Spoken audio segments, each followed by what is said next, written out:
কাশ্মীরকে বলা হয়ে থাকে ভূস্বর্গ, কিন্তু ভিসা তো বন্ধ। তাই বলে কি ভূস্বর্গে যাব না?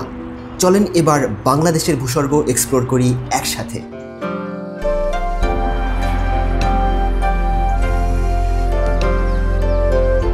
মাধবপুর লেক।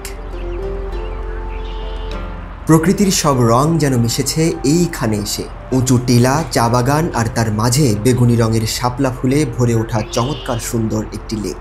এর সৌন্দর্য কখনো আমাকে কাশ্মীরের কথা মনে করিয়েছে, আবার কখনো ভেবেছি এটা বুঝি সুইজারল্যান্ড। আজকের ভিডিওতে এই মাধবপুর লেকটাকেই এক্সপ্লোর করার চেষ্টা করি, চলেন। শ্রীমঙ্গল থেকে যাচ্ছি মাধবপুর লেকে। বৃষ্টি হচ্ছে ঝিরঝির করে। ভাইরে ভাই, রাস্তার সৌন্দর্য যে কি অসাধারণ, আপনি এখানে না আসলে বুঝতেই পারবেন না। এই রাস্তার সৌন্দর্য উপভোগ করতে করতে মনে হচ্ছে যেন গাড়ি চলতেই থাকুক আর না থামুক।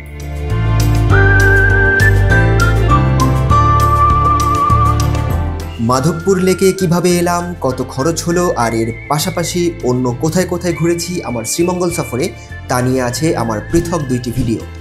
এই ভিডিও শেষ করে দেখে নিতে পারেন সেগুলো। আজ প্রথমবারের মতো আমাকে দেখে থাকলে অনুরোধ থাকবে সাবস্ক্রাইব করে রাখবেন আমার এই চ্যানেল, সেই সাথে বেল আইকন প্রেস করে নোটিফিকেশন অন করে নেবেন। আপনার একটা লাইক আর শেয়ার আমাকে পরবর্তী ভিডিও বানাতে উৎসাহ দেবে। এছাড়া মাধবপুর লেক এবং এর পার্শ্ববর্তী যে কোনো স্পট নিয়ে কমেন্টে প্রশ্ন করতে পারেন, উত্তর দেওয়ার চেষ্টা করব। ঝিরিঝিরি বৃষ্টি উপভোগ করতে করতেই পৌঁছে গেলাম আমাদের গন্তব্যে। আমি এখন আছি মাধবপুর লেকে। শ্রীমঙ্গল আসলে মাধবপুর লেকটা ঘুরে যাবেন অবশ্যই। এই জায়গাটার সৌন্দর্য বিমোহিত করবে আপনাকে। আমি আসার পথে যেমন বলছিলাম, বৃষ্টি ঝিরঝির করে পড়ছিল এবং এই রাস্তার যে সৌন্দর্য উপভোগ করতে করতে এসেছি সেটা আসলেই চমৎকার ছিল। আর এখন এই বৃষ্টি থেমেছে, হয়তো 1 ফোঁটা 2 ফোঁটা পড়ছে। এইখানে যে সৌন্দর্যটা এখন দেখতে পাচ্ছি সেটাও চমৎকার, যদিও একটু কাদা কাদা মতো ভাব আছে, তারপরেও বেশ সুন্দর। লেকের পানির দেখা পেলাম বাঁশির সুরে সুরে। একজন স্থানীয় বাঁশিওয়ালা লেকের পাড়ে বসে বাজাচ্ছেন বাঁশি। এ দৃশ্যের সাথে কতই না চমৎকার লাগছে গোটা ব্যাপারটাই।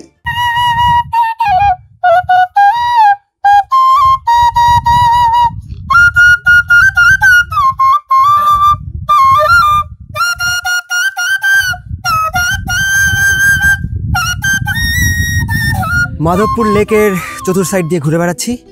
এখন উঠছি লেকের পাশের উঁচু যে টিলাটা আছে, টিলাটার উপরে উঠে মাধবপুর লেকের যে সৌন্দর্যটা সেটা আসলে চমৎকার দেখা যায়, আর সেটা দেখার চেষ্টা করব। আর ড্রোন উড়িয়ে সেটা আপনাদের দেখানোর চেষ্টা করব আমি।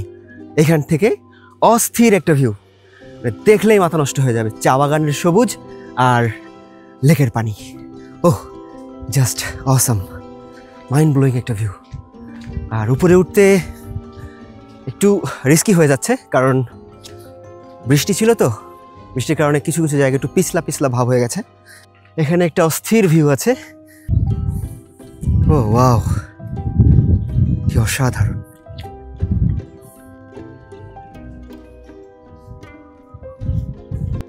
আমি জানি না আপনারা দেখতে পাচ্ছেন কিনা, আমার ঠিক পেছনে, এখন ঠিক পেছনে না, এখন আমার সামনে এই যে লেকের পানি, সুবিশাল লেক। এই দিক দিয়ে শুরু হয়ে ওই ভেতরটা দিয়ে চলে গেছে। ওই পাশে সব ছোট ছোট টিলা আছে, সাধারণত এগুলাকে টিলা বলা হয়। পাহাড় আরেকটু উঁচু হয়, এটা অতটা উঁচু না পাহাড়ের মতো, তবে পাহাড় বলা যায়, কিন্তু টিলাটা এর জন্য পারফেক্ট।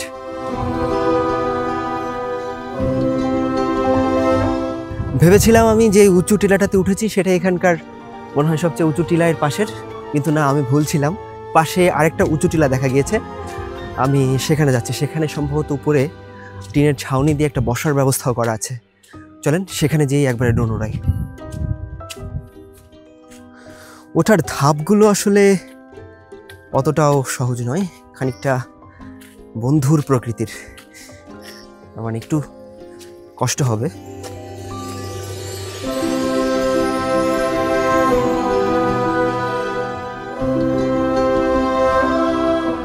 চারিদিকের ভিউ জাস্ট অস্থির।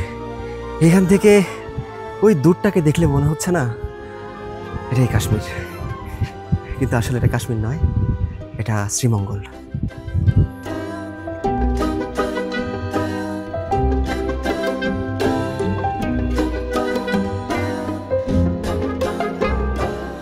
উঁচু টিলার উপর থেকে এই মাধবপুর লেকের যে সৌন্দর্য আমি দেখেছি তা আসলে বর্ণনা করা আমার জন্য বেশ কঠিন।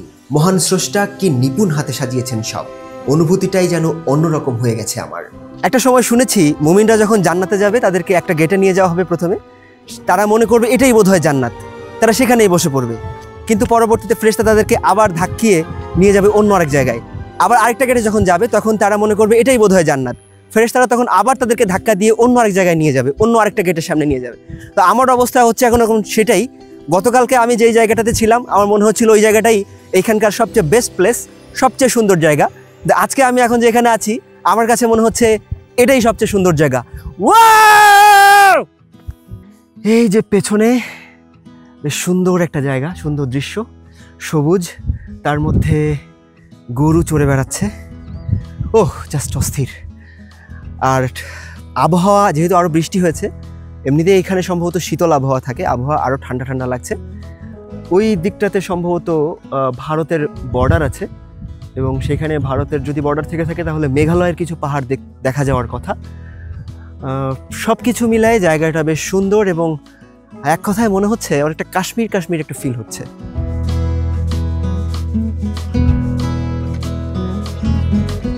আবার শুরু হচ্ছে বৃষ্টি।